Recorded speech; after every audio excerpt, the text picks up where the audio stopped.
আমাকে একটা কথা বলুন যে নিচুতলায় পুলিশ, মানে আমি নাম বলছি না, এরকম বহু পুলিশ এসআই ইন্সপেক্টর তারা হয়তো গাড়ি দাঁড় করালো, আমি ভেবেছি হয়তো যে চালান কাটার জন্য বা অন্যান্য কাজের জন্য, তারা জাস্ট বলে যে আপনারা যেটা বলছেন একদম ঠিক বলছেন, আমরাও কিন্তু পছন্দ করি না, কিন্তু নকরি কা সওয়াল হ্যায়।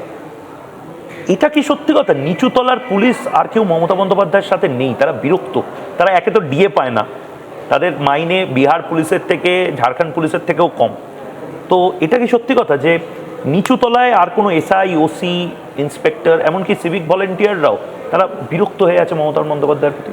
দেখুন, আমি আপনাকে যেটা আগেও বললাম, অ্যাকচুয়ালি কি আছে না, কি যারা পাচ্ছে তাদের সংখ্যা তো হার্ডলি 15-20%ই আছে, বাকি 80% তো ডিপ্রাইভডের মধ্যেই চলে আসছে। সেকেন্ড, আমি এটা দেখলাম কি বেশিরভাগ লোক পুলিশ সাইডে না সিভিল সাইডে, বেশিরভাগ লোক কিন্তু ভালো, তারা সিস্টেমেটিকলি ভালো কাজই করতে চায়, তারা কোনো জিনিসের মধ্যেই থাকতে চায় না।